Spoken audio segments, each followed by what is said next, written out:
when you try to protect the planet Earth by whatever you can do, is that attachment or not? Attachment to the earth. In Buddhism, we speak of practitioners speak also of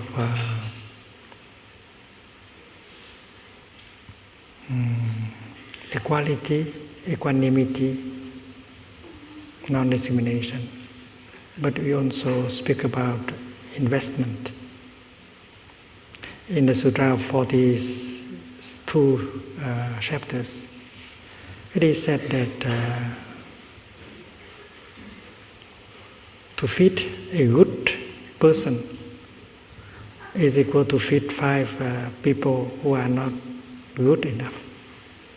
So when you feed and keep one good person alive, that person can do more good to the world than 5 persons who are not good, you see. So there is non-discrimination, but there is also a kind of a sense of investment. You invest in the good, in the positive things, for the sake of all, including the one that seems to be the object of discrimination. When you save the life of a Buddha, and when you save a life of a sea pirate,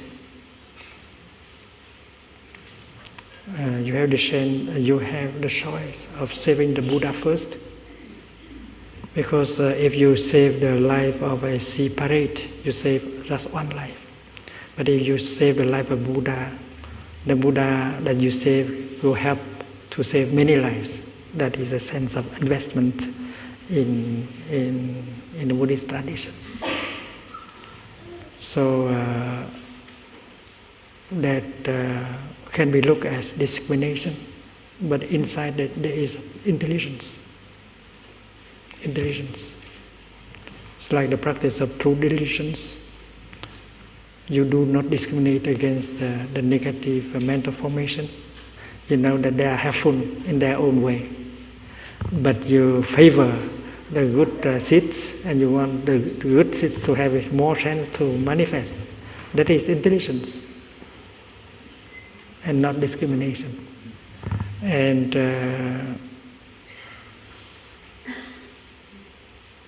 as far as action, non-violent action, compassionate action is concerned, it can never be absolute.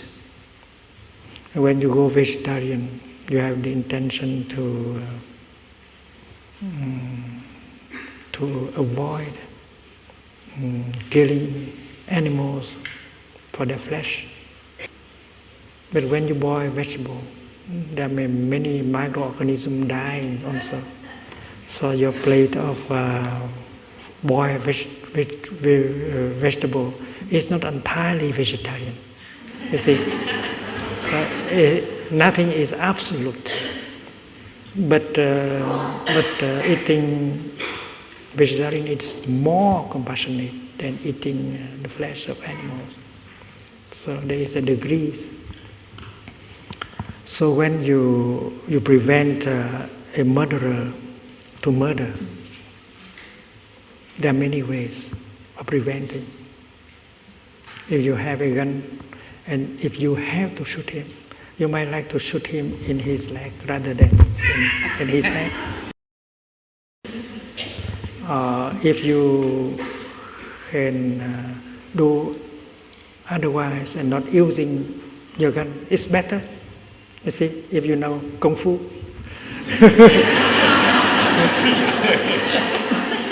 And then you don't have to use your gun, even if you have a gun. So a police officer is very glad to hear that he can carry his guns in mindfulness. She knows that She hoped that she would never have to use her gun, his gun.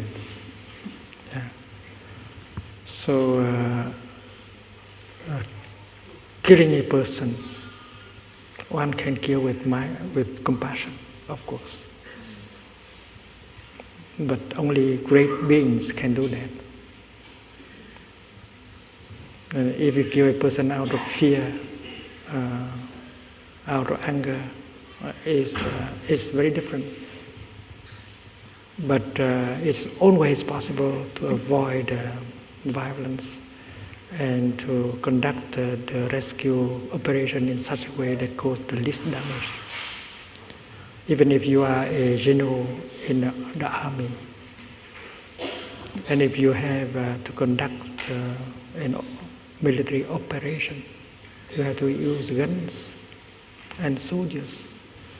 But if you have compassion in your heart, your way of conducting the operation will avoid killing innocents, civilians, and so on.